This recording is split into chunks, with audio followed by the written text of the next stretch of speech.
Nous avons déjà prouvé que tous, juifs et grecs, sont sous l'empire du péché, selon qu'il est écrit. Il n'y a point de juste, pas même un seul. Nul n'est intelligent, nul ne cherche Dieu.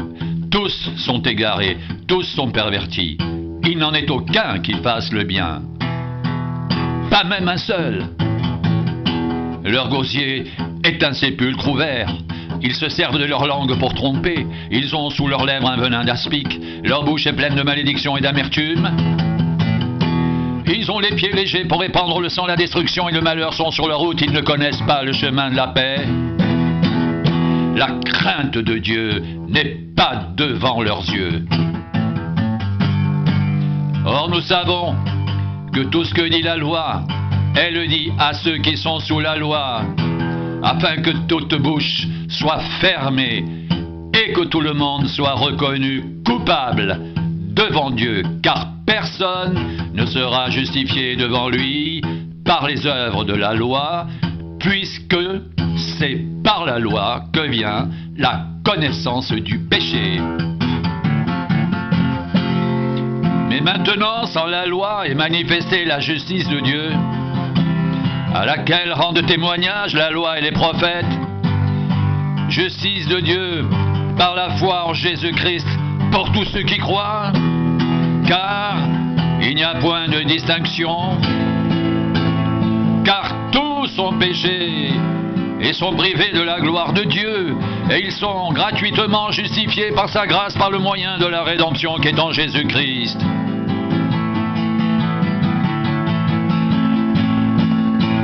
C'est lui que Dieu a destiné à être, par son sang, pour ceux qui croiraient victime propitiatoire, afin de montrer sa justice. Parce qu'il avait laissé impunis les péchés commis auparavant au temps de sa patience, il montre ainsi sa justice dans le temps présent, de manière à être juste, tout en justifiant celui qui a la foi en Jésus.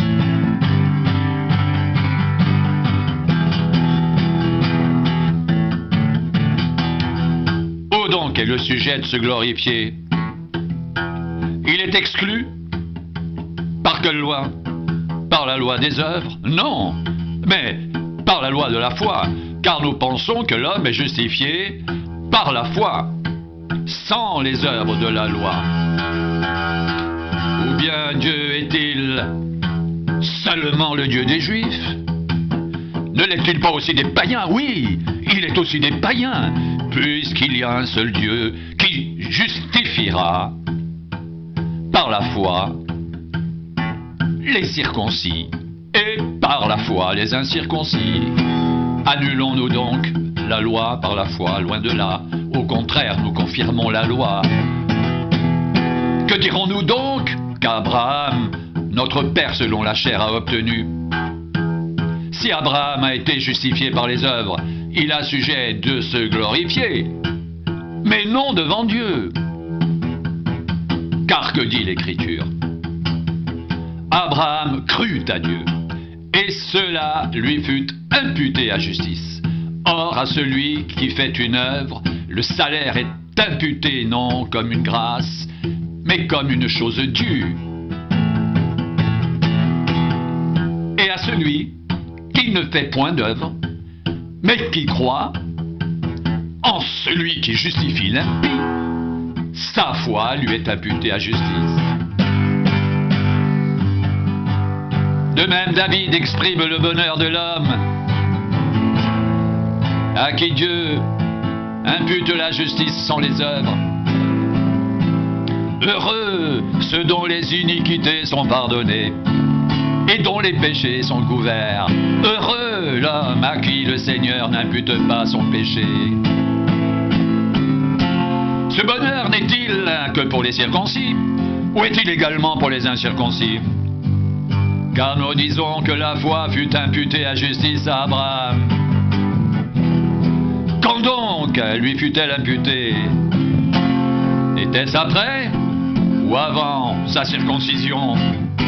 Il n'était pas encore circoncis, il était incirconcis, et il reçut le signe de la circoncision comme sceau de la justice qu'il avait obtenu par la foi quand il était incirconcis, afin d'être le Père de tous les incirconcis qui croient, pour que la justice leur soit aussi imputée, et le Père des circoncis qui ne sont pas seulement circoncis, mais encore qui marchent sur les traces de la foi de notre Père Abraham, quand il était incirconcis.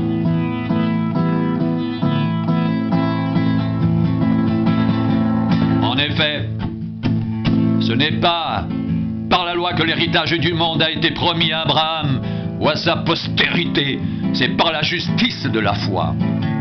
Car si les héritiers le sont par la loi est vaine et la promesse est annulée, car la loi produit la colère, et là où il n'y a point de loi, il n'y a point non plus de transgression.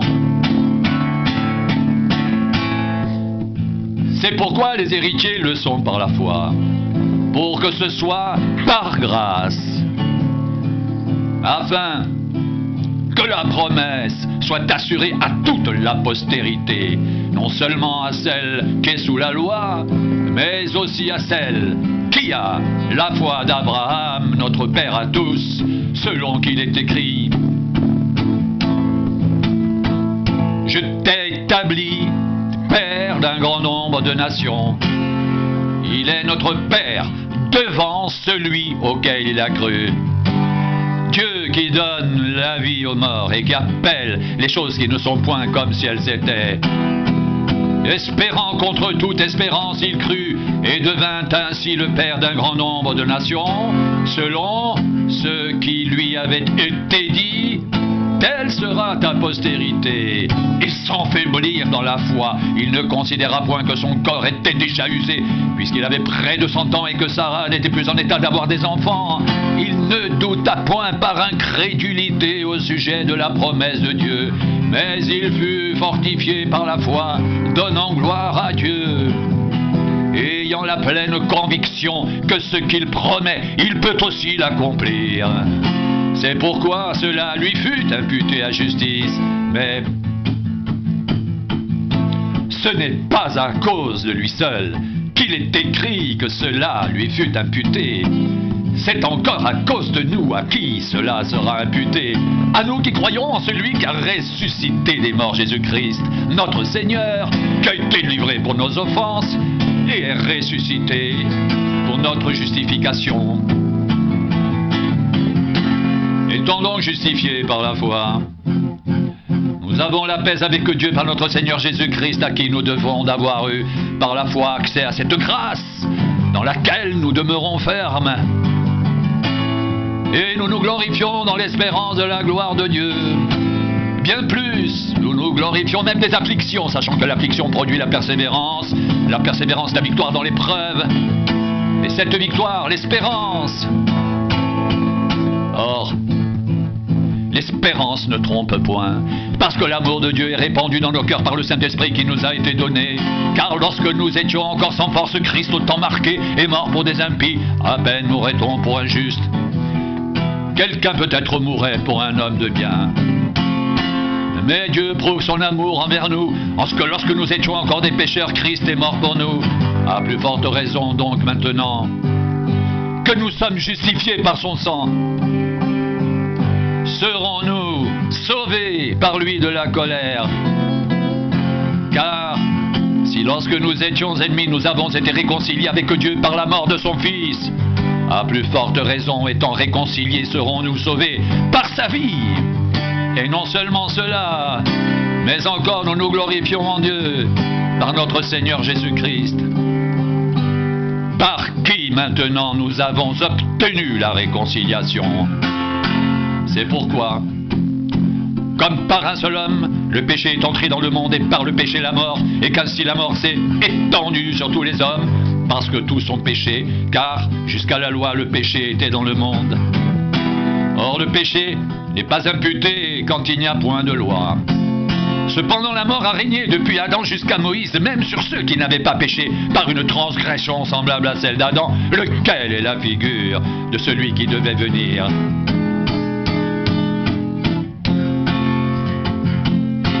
Mais il n'en est pas du don gratuit, comme de l'offense.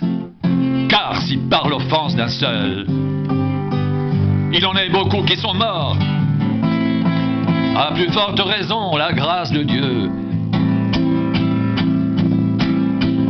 et le don de la grâce venant d'un seul homme, Jésus-Christ, ont-ils été abondamment répandus sur beaucoup. Et il n'en est pas du don comme de ce qui est arrivé par un seul qui a péché, car c'est après une seule offense que le jugement est devenu condamnation, tandis que le don gratuit devient justification après plusieurs offenses. Si par l'offense d'un seul, la mort a régné, par lui seul, à plus forte raison ceux qui reçoivent l'abondance de la grâce et du don de la justice régneront-ils dans la vie par Jésus-Christ, lui seul.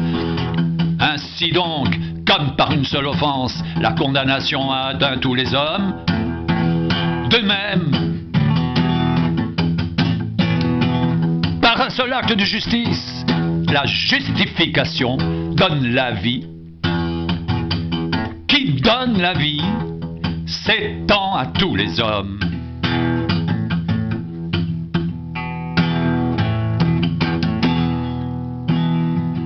Car, comme par la désobéissance d'un seul homme, beaucoup ont été rendus pécheurs, de même, par l'obéissance d'un seul, beaucoup seront rendus justes. Or la loi est intervenue pour que l'offense abonde. Mais là où le péché a abondé, la grâce a surabondé, afin que comme le péché a régné par la mort, ainsi la grâce règne par la justice pour la vie éternelle, par Jésus-Christ, notre Seigneur. Que dirons-nous donc? Demeurerions-nous dans le péché afin que la grâce abonde? Loin de là. Nous qui sommes morts au péché, comment vivrions-nous encore dans le péché?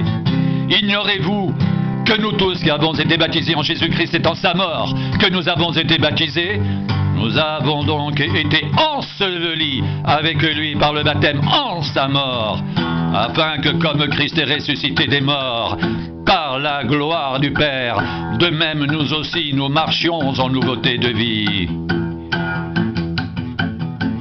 En effet, si nous sommes devenus une même plante avec lui par la conformité à sa mort, nous le serons aussi par la conformité à sa résurrection. Sachant que notre vieil homme a été crucifié avec lui, afin que le corps du péché soit réduit à l'impuissance, pour que nous ne soyons plus esclaves du péché. Car celui qui est mort est libre du péché. Or, si nous sommes morts avec Christ, nous croyons que nous vivrons aussi avec lui, sachant que Christ ressuscité des morts ne meurt plus, la mort n'a plus de pouvoir sur lui.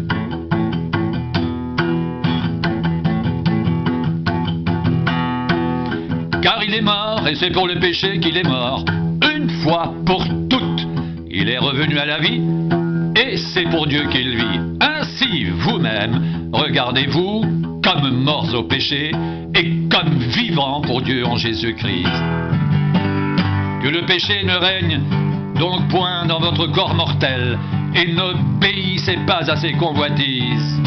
Ne livrez pas vos membres au péché comme des instruments d'iniquité, mais donnez-vous vous-même à Dieu comme étant vivants de mort que vous étiez, et offrez à Dieu vos membres comme des instruments de justice, car le péché n'aura point de pouvoir sur vous.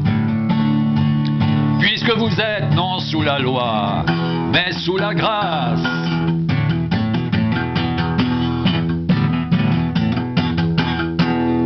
Quoi donc? Pécherions-nous parce que nous sommes non sous la loi mais sous la grâce? Loin de là. Ne savez-vous pas qu'en vous livrant à quelqu'un comme esclave pour lui obéir, vous êtes esclave de celui à qui vous obéissez, soit du péché qui conduit à la mort, soit de l'obéissance qui conduit à la justice. Mais grâce soit rendue à Dieu de ce que, après avoir été esclave du péché, vous avez obéi de cœur à la règle de doctrine dans laquelle vous avez été instruits. Ayant été affranchis du péché, vous êtes devenus esclaves de la justice. Je parle à la manière des hommes, à cause de la faiblesse de votre chair.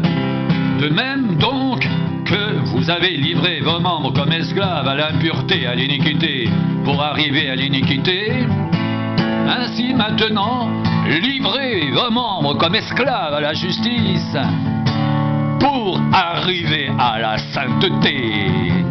Car lorsque vous étiez esclaves du péché, vous étiez libres à l'égard de la justice.